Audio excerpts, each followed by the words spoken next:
Hola, bienvenidos a la tercera parte de este ciclo de conferencias denominado Comunicación Gubernamental y Redes Sociales, desafíos para la administración pública.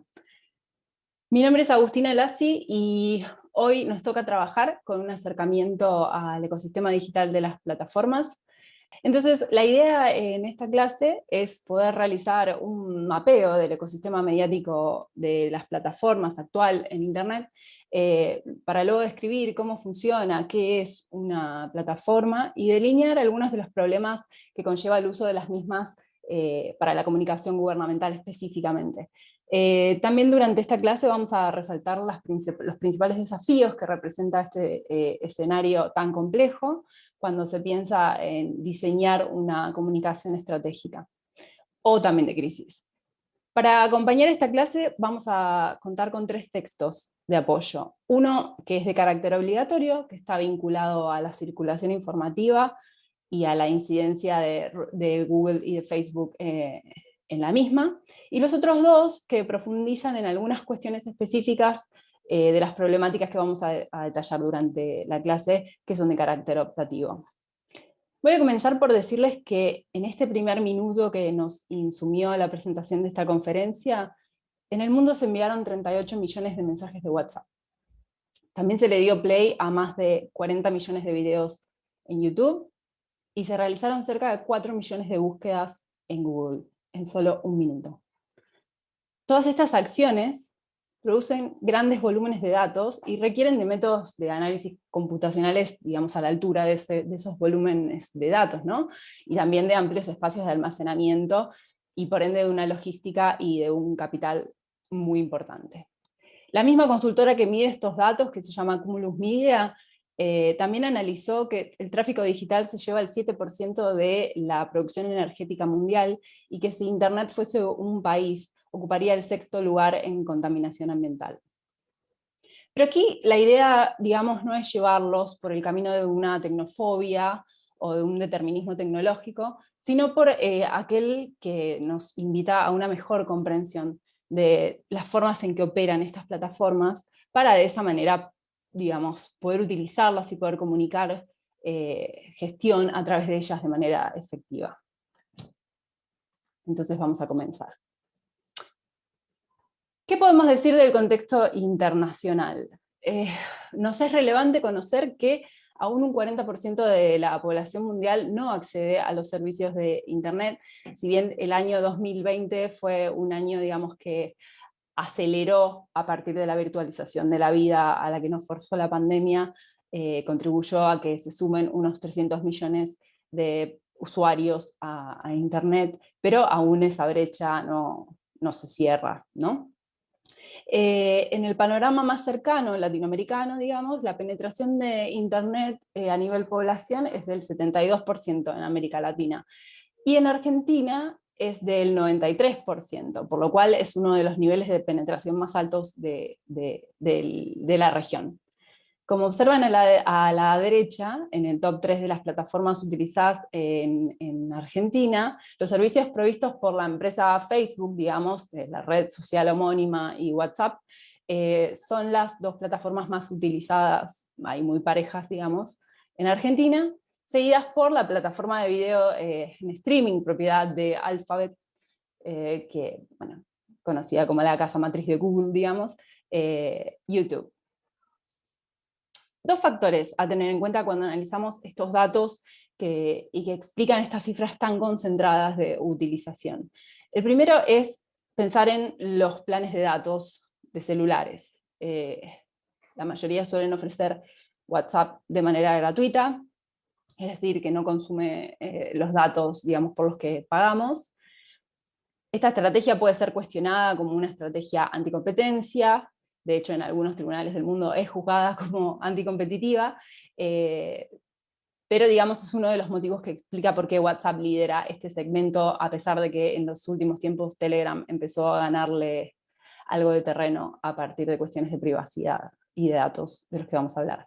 El segundo factor a tener en cuenta es que todavía al día de hoy todos los planes, digamos, prepagos consumen mucho menos datos utilizando la mensajería de Facebook, que cualquier otro sistema de mensajería. Entonces eso explicaría por qué Facebook está tan arriba. Además, Argentina está en el puesto número 13 de los países que más utilizan Facebook. Entonces, bueno, es bastante claro que la penetración sea tan grande en Argentina. En cuanto a YouTube, su oferta, digamos, de videos en streaming viene acompañada por un servicio de publicidad direccionada, digamos, ¿no? Publicidad por clic, publicidad cada tantos minutos de reproducción de video, versión, digamos, premium en el caso de que uno quiera pagar para no tener publicidad, que no es un porcentaje muy grande de sus ingresos, pero bueno, es un interesante, tiene un interesante potencial digamos, de difusión y de alcance. Es importante entonces de esto tener en cuenta que Alphabet obtiene el 88% de sus ingresos a partir de las publicidades direccionadas que vende. Mientras que Facebook obtiene el 92% de sus ganancias de esas mismas publicidades. ¿Sí? Ahí las fuentes de los datos de donde obtuve esta información. Vamos a seguir. Entonces, en cuanto al uso de plataformas, los argentinos estamos sobre el promedio internacional y tenemos al menos 8 cuentas activas en los servicios que ofrecen estas plataformas. El dato quizá más interesante y a tener en cuenta en este primer panorama de acercamiento es cómo fue creciendo este número que tenemos en pantalla, que nos cuenta que 6 de cada 10 personas desconfían del uso de los datos personales que hacen las plataformas, ¿no? Y comienzan a usar bloqueadores de anuncios también porque se vuelve quizá demasiado invasivo y demasiado molesto digamos, la publicidad direccionada en estas plataformas. Esto es algo que hasta hace muy poco no era tan popular, tan conocido, se empezó a trabajar mucho más hace un tiempo para acá, digamos, va a tener que ver con muchos de los procesos de los que vamos a hablar en esta clase, pero debe tenerse en cuenta también a la hora de utilizar las plataformas como plataformas publicitarias y tener ciertos cuidados para no caer, digamos, en el agotamiento o en la poca organicidad de los contenidos que generamos y con los que interactúan nuestros usuarios. Si de las 24 horas que tiene un día, digamos, un argentino transcurre en promedio 8 horas, 47 minutos utilizando Internet, bueno, entonces es un canal, digamos, muy relevante y a considerar, a tener en cuenta cuando gestionamos y comunicamos las acciones de la administración pública, ¿no? Digo, por eso todo este recorrido del escenario en cifras, como para que ustedes tengan una noción de la relevancia que tiene el panorama de las plataformas en nuestro país. Vamos a seguir. Bueno, el escenario que vamos a ver es el escenario occidental, es el escenario, digamos, más próximo de plataformas, lo cual no quiere decir que no haya, digamos, una versión o un sistema oriental, un sistema chino, en el que se reproduzcan ciertas características de manera bastante similar. A simple vista pareciera bastante equilibrada la distribución en usuarios activos a nivel mundial, como se observa en el gráfico que tienen ustedes a la derecha, pero notarán que todos aquellos servicios que están en la gama del azul, Facebook, WhatsApp, Facebook Messenger e Instagram, pertenecen a la misma corporación. Así también esos 2.000 millones de usuarios activos que tiene YouTube tienen que ver con que Google, digamos, como dueño de YouTube y dueño de otras tantas empresas, digamos, asociadas y otras tantas, digamos, de otros tantos enterprises, digamos, asociados a Google, lo que generan es una concentración muy grande y muy monopólica de la circulación de información, de datos, ¿no? y de la accesibilidad a esos datos. Dependemos de estas empresas por estas lógicas monopólicas que poseen y por el potencial que tienen de manejar esa gran cantidad de datos, ¿no? La concentración en pocas manos de mucha información. El motor de búsqueda de Google no figura en este gráfico porque no es considerado una red social, digamos, pero el motor de búsqueda de Google está número 1 en los sitios web más utilizados en el mundo, es decir, Google obtiene sus ganancias a partir de los servicios de publicidad que ofrece en el motor de búsqueda principalmente, en YouTube también, digamos, y en Google Maps, etcétera, todo lo que amplifica, digamos, su servicio. El problema entonces es el claro duopolio que tenemos en el escenario occidental, por parte de Facebook y de Alphabet, pero lo que se observa en este gráfico no es relevante solo por sus implicancias a nivel cantidad de datos que procesan, almacenan y gestionan, sino porque de esos datos y de su alcance y de sus plataformas dependemos para pautar en redes, ¿sí? Es decir, si solo 3 o 4 corporaciones concentran todo el tráfico de usuarios y por ende los datos necesarios para poder direccionar esa publicidad, tienen un potencial enorme de convertirse en middleman, en mediadores, ¿no? De todo intento de llegar a una audiencia. Ese es uno de los principales desafíos a futuro, ¿no? La teoría de la agregación, esta idea de que a más empresas en una misma corporación, mayor concentración de usuarios hay, y por ende se convierten en mediadores más indispensables o difíciles de saltear. Este es uno de los mayores inconvenientes a los que nos vemos hoy expuestos, y de allí la creciente presión, digamos, que están enfrentando estas empresas en el último tiempo en Estados Unidos, por sus cuestionables prácticas monopólicas que se llevaron adelante durante los últimos, por lo menos 15 años, sin ningún tipo de consecuencia o de repercusión, ¿sí? Eso también es válido tenerlo en cuenta, digamos. Hasta ahora no había sido un problema. Hasta ahora no se hablaba de prácticas antitrust, antimonopólicas.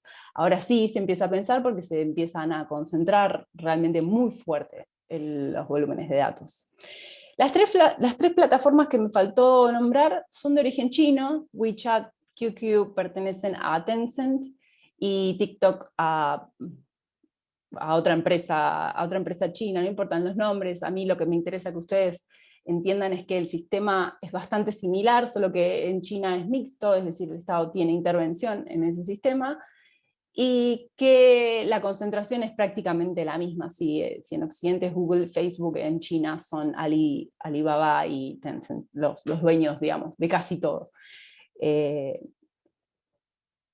Entonces, y además las plataformas occidentales están prohibidas de acceder desde China, ¿no? Entonces tienen el monopolio absoluto de esa información.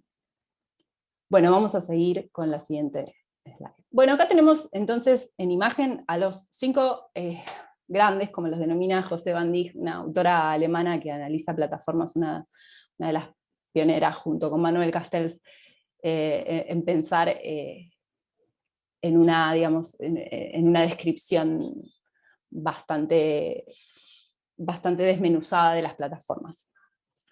Tenemos entonces ahí a Apple, que se destaca mayormente por su venta de hardware de celulares, de computadoras, y por su App Store. Luego tenemos a Microsoft, que digamos, tiene un historial bastante largo en servicios integrales que tienen que ver con data center, cloud computing, software y asesoramiento en línea de ese software, además de algo de hardware y obviamente su sistema operativo Windows, que genera digamos, un patrón de dependencia absoluto en la utilización de casi todas las computadoras, digamos. No tiene competencia directa, digamos, a no ser que sea software abierto, Windows como sistema operativo. Luego está Amazon, que comenzó, digamos, su reinado con la plataforma de e-commerce, de comercio electrónico, pero luego fue ampliando sus web services, sus servicios web, digamos, sus alojamientos de datos, sus servidores en la nube, etcétera, y fue ampliando su emporio, digamos. También está Alphabet, digamos, que es la casa matriz de Google, hace muy poco, en 2018-19, si mal no recuerdo, fue cuando cambiaron de nombre, pasó de ser Google Inc. a ser Alphabet, cuyo, creo yo, mayor caballito de batalla es el buscador, por su indexación, por sus algoritmos de búsqueda que son muy buenos, y por la conjunción de servicios, digamos, que ofrecen un producto muy, muy sólido, ¿no? En lo que tiene que ver con la publicidad. Ni hablar de que tienen uno de los sistemas operativos de celulares más utilizados en esta parte del continente, que es Android, ¿verdad? Bueno, me faltó en el medio nombrar a Facebook, del que ya hablamos bastante, pero Facebook comenzó siendo solamente una red social y luego se fue ampliando a otros panoramas, digamos, comprando WhatsApp, luego también comprando Instagram. Creo que el orden es inverso, primero Instagram, después WhatsApp. Ahora con WhatsApp Business comienza a mezclar los datos de las plataformas entre sí, digamos, algo que la interconectividad y la interoperatividad de las plataformas va a ser cada vez mayor, por eso los problemas que están teniendo ahora y los usuarios queriendo pasarse a una plataforma como Telegram, que es, digamos, distinta en cuestiones de utilización de datos, pero seguimos dependiendo de ellas de todas maneras, ¿sí? Entonces estas 5 grandes corporaciones gestionan la socialidad online, pero no representan solamente fenómenos económicos de concentración, no son solamente grandes corporaciones. Ni tampoco podemos analizarlas solo como un constructo tecnológico libre de valores o neutral, en las consecuencias sociales que generan, que están a la vista hace varios años y cada vez más, ¿sí? Son parte fundamental de un escenario cada vez más conectivo que se observa convergente, digamos, con los otros medios de comunicación, en la dimensión tanto económica, comercial, financiera, las prácticas sociales y culturales de todos los días, y también en el accionar institucional y la comunicación gubernamental. Hay una famosa frase que sostiene que ni las innovaciones tecnológicas son positivas por ser nuevas, ni son negativas por ser tecnológicas, ¿no? Esta es la idea que quiero reforzar durante toda esta clase, la idea de no juzgar a las tecnologías por lo que representan, ni por ser nuevas son buenas, ni por ser tecnologías son malas. Lo que hacemos con ellas y lo que permitimos que ellas hagan con nosotras es lo que nos tiene que importar, más cuando trabajamos desde la comunicación gubernamental con ellas como herramientas, ¿sí? Para acceder al electorado y a la sociedad en general. Es decir, las plataformas no causaron una revolución de la noche a la mañana, no es que aparecieron, explotaron, ¿sí? Sino que gradualmente fueron generando un proceso de crecimiento y de evolución con las instituciones y fusionándose con las prácticas sociales y culturales que organizan, digamos, las sociedades democráticas en las que vivimos. Por eso es importante que desde la gestión de la comunicación gubernamental contemos con un equipo profesional que comprenda de qué forma pueden medir sus alcances y sus posibilidades dentro de este ecosistema, sin perder de vista los objetivos estratégicos, ¿sí? Es decir, legitimar políticas, gestionar consensos, controlar crisis emergentes, respaldar acciones de cada etapa, digamos, de comunicación, evitar la unidireccionalidad de la comunicación y buscar sobre todo organicidad en los contenidos. Es decir, que los usuarios busquen la interacción, que los usuarios quieran esa información, no que se les fuerce a esa información. Esto es generar un feedback cuasi natural, ¿sí? No solo aquel provocado por las dinámicas automatizadas que ofrecen estas plataformas. No hace falta, creo, a esta altura ya que lo diga, digamos, pero es importante resaltar que estas empresas son de origen norteamericano y que gozaron de una desregulación desde sus orígenes y un empuje de inversión estatal muy importante con la fundación, digamos, con las primeras experimentaciones de lo que fue ARPANET, digamos, la primera internet del Estado, digamos, que les permitió convertirse también y llegar a ser hoy estos grandes monopolios que están siendo tan juzgados, a mi juicio, un poco tarde. Estos 5 entonces son dueños y gestionan plataformas, como denominaban, de infraestructura, ¿sí? Esto es decir, servidores físicos, navegadores, sistemas operativos, hostings de video, cloud computing, app stores, servicios de mensajería, redes sociales, todos los sistemas de navegación, de GPS, Google Maps, Waze, etc. ¿Sí? Y se llaman de infraestructura por eso, porque son canales de flujos de información y son quienes almacenan, procesan y venden esos datos generados por nosotros, por los usuarios de esas mismas plataformas gratuitamente cada segundo que estamos en línea. Pero eso no es todo, porque también poseen, o van a poseer en el momento en el que consideren que es válido comprarlas, muchas de las otro tipo de plataformas que se denominan sectoriales, ¿sí? Esto es, plataformas que surgen como respuesta a ciertas necesidades específicas de ciertos sectores como la salud, el turismo, la comida, el transporte, las finanzas, la educación, ¿sí?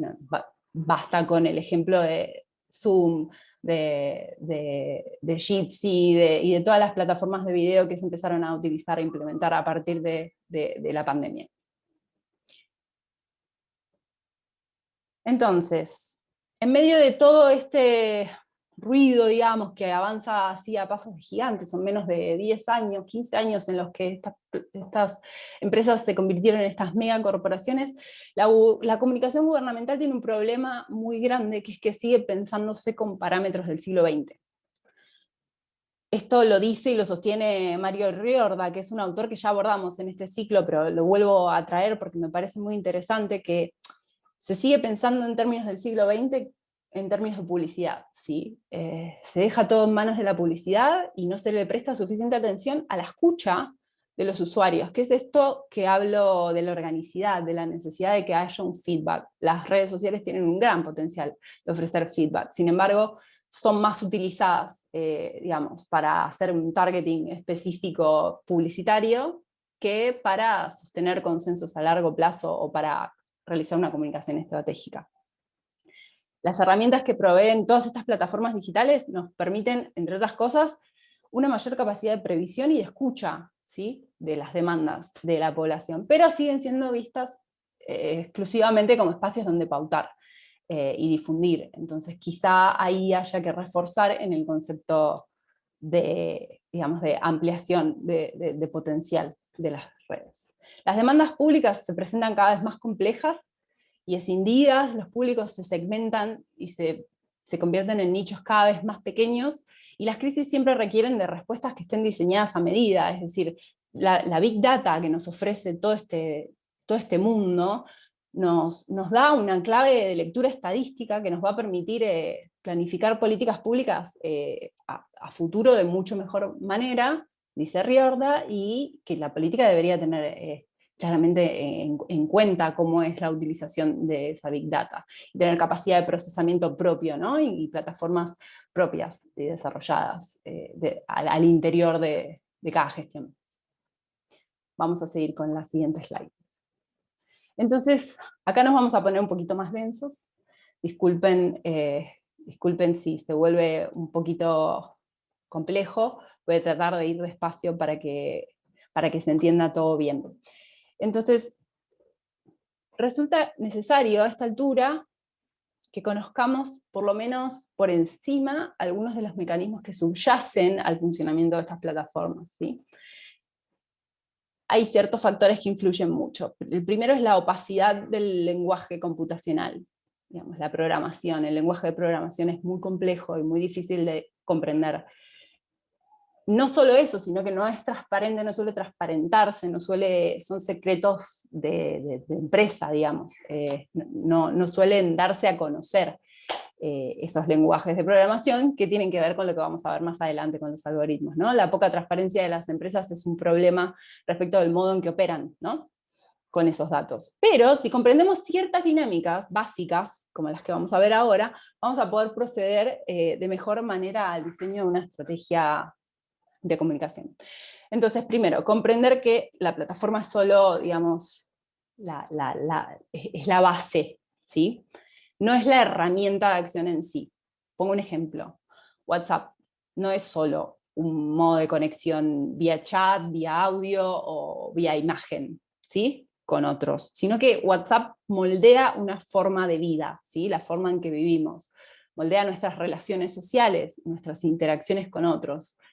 Socializamos a través de ella, compramos a través de ella, ¿sí?, nos conectamos, trabajamos a través de ella. A eso voy con que es solo la base la plataforma, no es la aplicación en sí.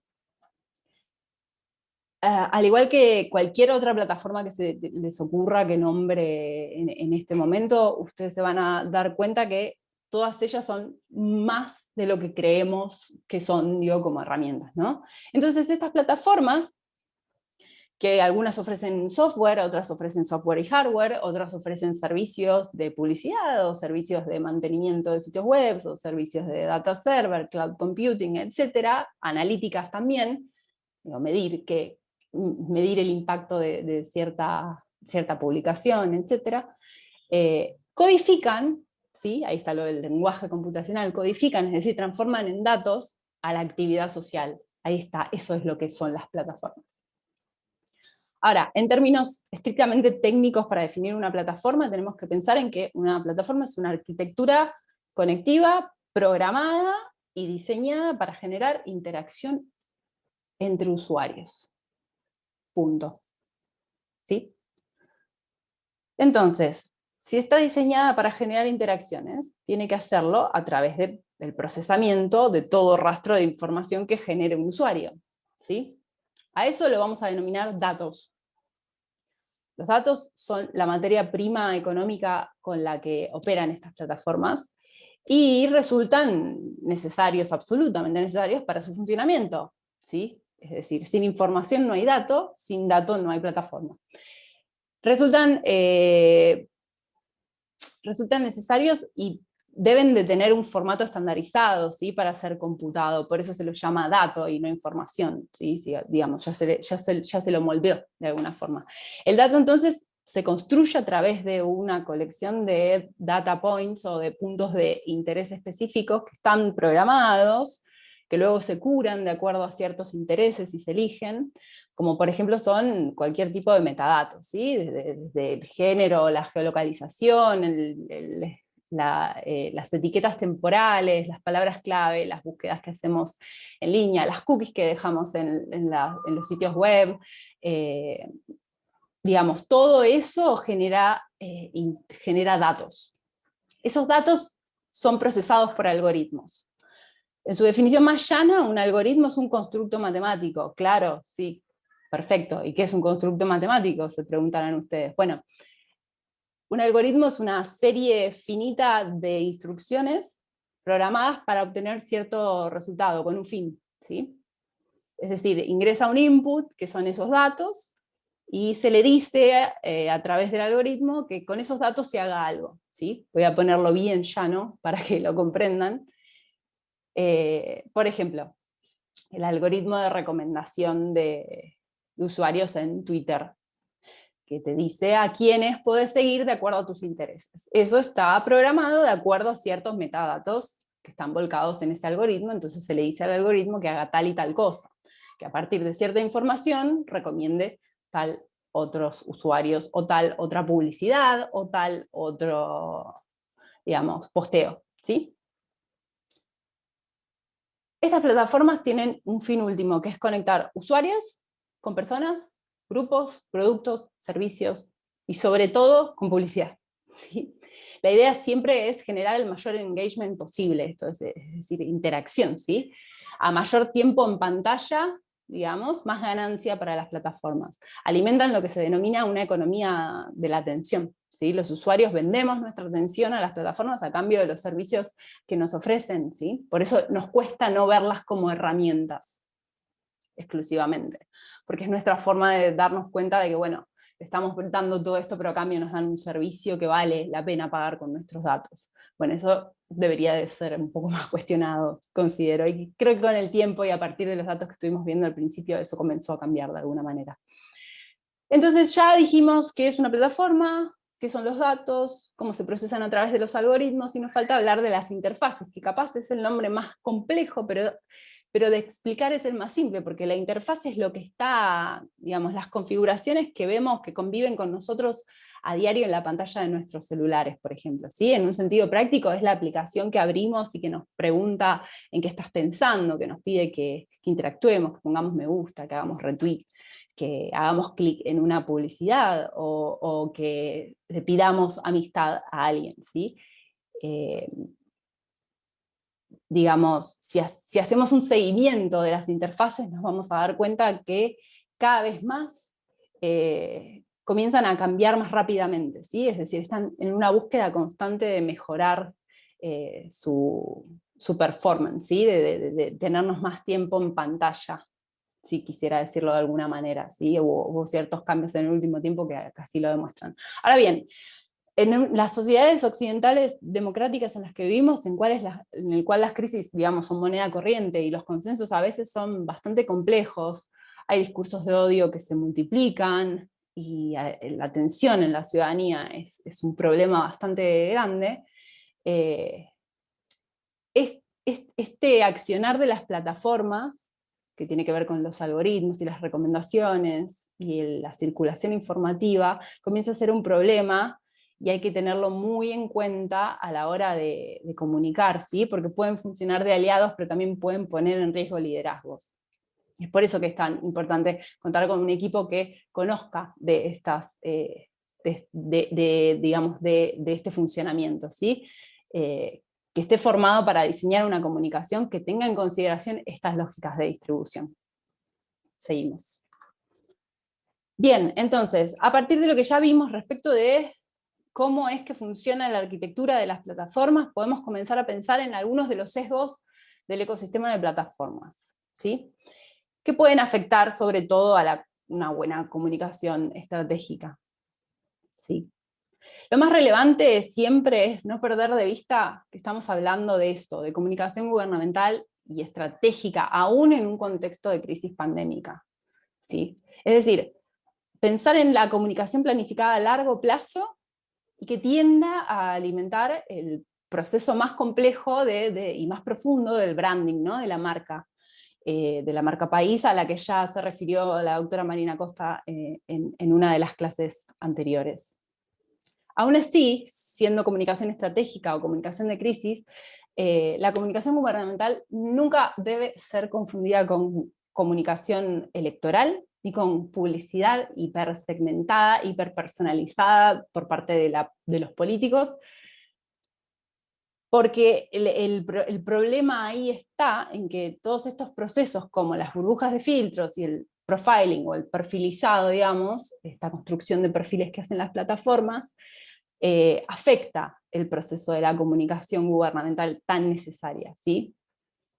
Entonces debemos observar cómo las burbujas de filtrado, ¿sí? Que son como una especie de, como eran las porterías, digamos, las porterías o los filtros o los momentos de filtrado de qué es noticia y qué no, bueno, qué es noticia para quién, ¿sí? Esas son las burbujas de filtrado. ¿Qué es vendible para quién? ¿Sí? O qué información es más relevante que otra, según la indexación que haga el algoritmo en base a las palabras claves que utilicemos. Entonces necesitamos como tener un equipo de comunicación estratégico que piense, ¿sí? De qué manera los usuarios se ven expuestos a estos dos procesos de perfilización y de burbujas de filtrado para llegar a construir mensajes y contenido para redes sociales que busque un alcance orgánico y deseado, que no sea sustituido por el alcance pago que nos ofrecen los contenidos promocionados, los cuales están claramente direccionados hacia ciertos segmentos, digamos, ya preestablecidos, ¿no? Una cosa más para decir sobre esto es que el 90% del tiempo que nosotros pasamos en pantalla en los celulares estamos en alguna de estas aplicaciones, ¿sí? Es decir, son empresas que buscan mantenernos cada vez más activamente dentro de ellas, ¿sí? Trabajando, digamos, para ellas, generando datos para ellas. Pero eso no implica que tengamos que volcar todo a las redes sociales, ni que tengamos que pensar solamente en estrategias para redes sociales cuando comunicamos, sino que son un canal más de una estrategia de comunicación multicanal, ¿sí? Pero en el cual la relevancia de las plataformas es bastante alta. Nunca olvidar la consustancialidad de la que ya hablamos entre la política y la comunicación, pues si no la tenemos en cuenta todo el tiempo, corre riesgo cualquier gobierno, digamos. Es necesario que las acciones y políticas públicas que vayan a estar mediadas por las redes sociales estén pensadas, digamos, para ser comunicadas en búsqueda de consenso, porque el escenario digital podría convertirlas en otra cosa, sino hay que tener mucho cuidado con eso, ¿sí? Sobre esta problemática, sobre cómo pensar las estrategias en redes sociales, versará la siguiente conferencia de este ciclo. Entonces seguimos. Lo que ven ahí son otros de los sesgos, ¿sí? Ya hablamos de burbujas de filtrado y de perfilización, ahora vamos a hablar de la desinformación en las plataformas, ¿sí? En las redes sociales. Por eso hablo de la circulación informativa en general. Antes de iniciar esta parte es importante remarcar algo que vengo remarcando desde el principio, pero lo quiero hacer nuevamente. Mucho antes de que el dueño de Facebook, Mark Zuckerberg, o el fundador de Google, Sergey Brin, o el CEO de Twitter, Jack Dorsey, mucho antes que eso, ya la política y la prensa gráfica habían explotado el potencial de las false news, de las fake news, ¿sí? Digamos, las noticias falsas ya existían, no son un descubrimiento o una novedad de las plataformas, ¿sí? Y ya se sostenía, digamos, desde Robert Park en adelante, ya se sostenía teóricamente que las noticias falsas son parte del ecosistema y de la ecología de la información propia, ¿sí? de los sistemas democráticos. La diferencia sí está en el alcance y en el efecto que generan estas plataformas en esa desinformación, ¿sí? La desinformación obviamente es distinta de las false news y de las fake news porque tiene un perfil consciente, digamos, ¿sí? La desinformación. Circula hechos, digamos, de manera interesada, tergiversados de manera interesada, titulares que no dicen lo que realmente sucede, solamente para obtener un clic. Esa técnica se llama clickbait y tiene que ver con el anzuelo, ¿no? El pescar un clic. Pero esto, digo, es grave para la comunicación gubernamental en sí, porque hay que estar atento a este tipo de procesos, ¿sí? Por eso están aquí en esta clase. Hay que estar atento a este tipo de procesos y cómo se reacciona, ¿sí? Qué latencia tenemos, qué tiempo de reacción tenemos entre que surge esa desinformación y se la neutraliza o se hace algo para frenar esa desinformación. Entonces, lo más importante es esto, la desinformación en las plataformas es relevante por su potencial de viralización, ¿sí? De contenidos tendentes a tergiversar los hechos descontextualizados. Eso sumado al efecto de las cámaras de eco que generan las redes sociales, ¿sí? Generan un escenario al que hay que estar muy atento. Reaccionar a tiempo, como ya les dije, no generar un retweet, que muchas veces también ocurre, no comentar información que no está chequeada aún, que está circulando en las redes sociales, será tarea de mantenimiento y de observación constante del equipo de comunicación. Siempre se debe buscar neutralizar los efectos negativos de esa información circulante para la salud de la gestión y para la salud de la sociedad en sí. El ejemplo que les traigo acá en pantalla sobre una false news está basado en el fenómeno denominado de conectar los puntos, ¿no? No, Connect the Dots. Lo saqué del libro de Ernesto Calvo y Natalia Aruguete, el que les dejo ahí el título debajo, por si les interesa la lectura. Y es un ejemplo que viene de la campaña de Donald Trump de 2016, en el que un militante, digamos pro-Trump, observó en Austin, en Texas, un grupo de micros parados cerca de una manifestación anti-Trump. Entonces decidió sacar una foto y publicarla en Twitter denunciando la falta de organicidad, digamos, la falta de acción genuina de los manifestantes anti-Trump, de los demócratas anti-Trump en esa manifestación. El problema fue que eso circuló, digamos, ese usuario no tenía demasiados seguidores, pero lo que ocurrió fue que se viralizó demasiado rápido, ¿sí? Entonces, ustedes se estarán preguntando qué es ese pato o esa liebre que está ahí debajo, así que les voy a explicar eso y después seguimos con lo que ocurrió con el tweet, ¿sí? Entonces, observen la imagen que tenemos en el sector inferior derecho y analicen qué ven ustedes ahí, qué animal ven ustedes. Dependiendo del animal que vean, van a ver conectados los puntos de una forma o de la otra, ¿verdad? Es fácil ya saber que hay al menos 2 animales en esa imagen, nos facilita bastante la actividad cognitiva, pero seguramente dependiendo del recorrido cognitivo que haga cada uno de nosotros, vamos a ver un animal diferente. Un pato o una liebre. Probablemente ya teniendo toda la información disponible hasta puedan ver los dos. Pero en la general los sujetos se ven afectados por lo que se llama el sesgo de confirmación, ¿no? Que los obliga siempre a unir los puntos, infiriendo que un dato de la realidad respalda, digamos, sus indicios de realidad, su propia realidad preactivada, sus prenociones, sus preconceptos. Estos son sesgos implícitos que le dijeron a este señor Tucker, a este Mr. Tucker, que ese evento que estaba observando tenía que ver con la falta de organicidad de quienes protestaban contra Donald Trump. Entonces, al compartir esa fotografía bajo el hashtag #FakeProtest, lo que hizo fue desatar una ola de retweets que llegó a las autoridades de la red, que son aquellos que sí tienen muchos seguidores y que los algoritmos potencian, digamos, en la circulación informativa, y de allí a la viralización, bueno, un paso muy, muy, muy corto. Claro que obviamente esos autobuses no tenían nada que ver, ¿sí?, con la movilización anti-Trump, sino que eran un grupo de 13.000 programadores que iban a una capacitación de Tableau Software.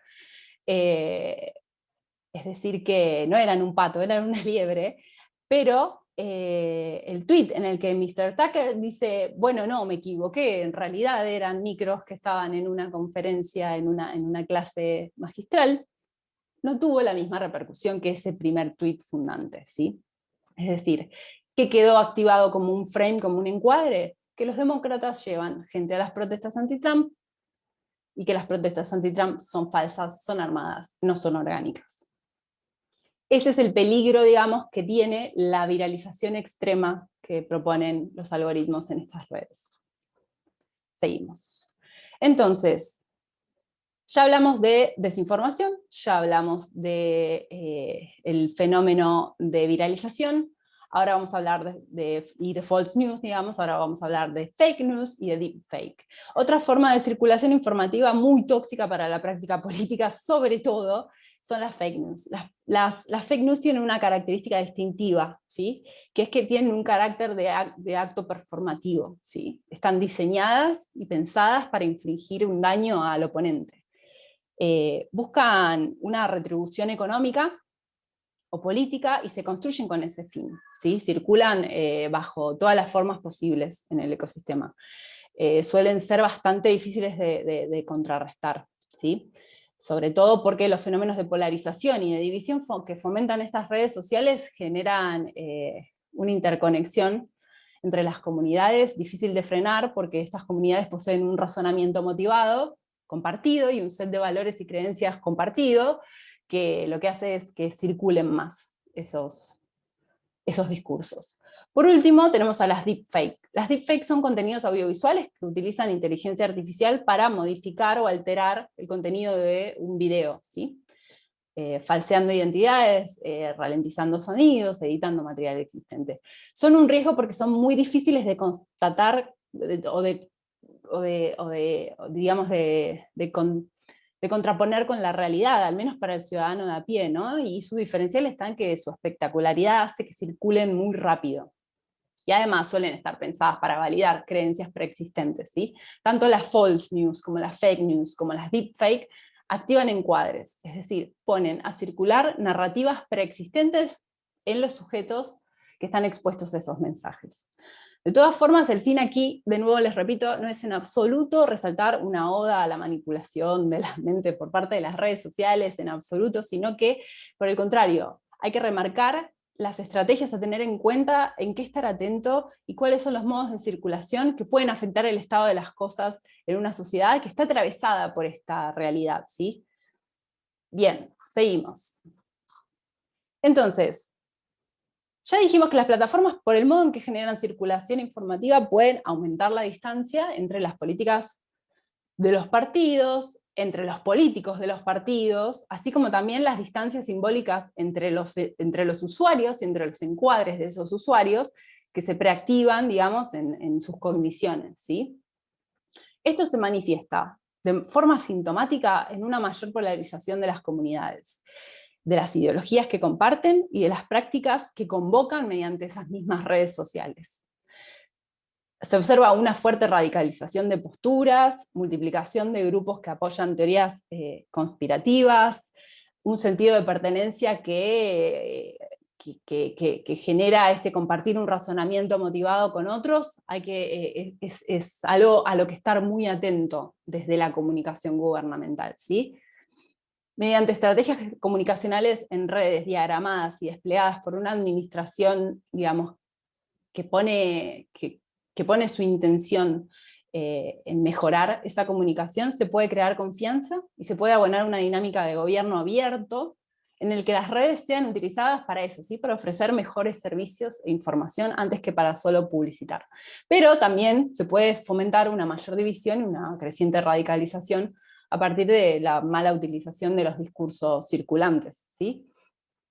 Basta con citar ejemplos de la realidad cercana para darse cuenta cuánto de lo que ocurre en la actualidad se vincula con una difusión indiscriminada de discursos de odio o una mala gestión de la comunicación en plataformas. Mismo existen estudios realizados por Facebook que dicen que sus propios algoritmos generaron una mayor interacción de usuarios en los grupos, extremistas, ¿sí? Aumentando hasta en un 64% la probabilidad de que un usuario pida unirse a partir del algoritmo de recomendación de Facebook de grupos a un grupo extremista. Entonces de ahí la responsabilidad de las empresas. Bien, entonces, para cerrar con esto, vamos a seguir con la siguiente slide. Bien. El último elemento entonces a considerar, y con esto vamos a ir de a poco cerrando, en estas prácticas se vincula con esto del seguimiento en tiempo real de algunos issues relevantes para la opinión pública, ¿sí? O de ciertos emergentes que surgen durante la gestión y poseen potencial de crisis. Voy a correr una para atrás porque me faltó decir algo de acá. Las lógicas que provienen de estos dos primeros fenómenos que vimos, que son la perfilización y las burbujas de filtrado, le permiten a la actividad política, reorganizar el concepto de opinión pública, ¿sí? Decir, bueno, podemos hacer un seguimiento en tiempo real de la opinión pública. Ojo con esa idea, ¿sí? Ojo con la idea de que todo lo que ocurre en las redes sociales es lo que ocurre en la realidad. Hay que tener como muy, muy en cuenta eso. Todas hacia las voces mediáticas tradicionales del sistema tradicional, radio, televisión y prensa, hoy se le suma esta creciente manifestación colectiva que forman, una multiplicidad de voces variopintas que logran imponer otras agendas. Bueno, hay que saber gestionar muy bien esa información. Suelen ser muy útiles para periodos electorales, para medir, la opinión pública o los temas más relevantes en épocas electorales, pero deberían ser tomadas con pinza y en forma muy coordinada para la gestión de la comunicación estratégica. Las plataformas permiten volver predecibles, registrables y traqueables los comportamientos y las narrativas que están en circulación en la sociedad. Sí, algunas de ellas, por lo menos los que utilizan estas tecnologías. Ello puede ser un instrumento sí necesario, pero no suficiente, ¿sí? Para problematizar y monitorear a la opinión pública. Ahora sí puedo pasar a la siguiente. Cerrando entonces, les cuento que hay dos estudiosos del ecosistema digital que se llaman Napoli y Kaplan. Ahí les dejo abajo el nombre del texto que está traducido al español, que insisten en subrayar que las plataformas son medios de comunicación. Bueno, las plataformas se resisten a ser denominadas medios de comunicación. Dicen que sus empleados son en su mayoría ingenieros, que son empresas tecnológicas, que venden publicidad, que venden servicios, que no tienen una línea editorial y que no poseen poder de censurar a nadie. Bueno, sin embargo, digamos que a partir de todo lo ocurrido últimamente podemos decir que tienen un rol en el debate público, ¿no? En la cosa pública, en los temas de agenda de las democracias.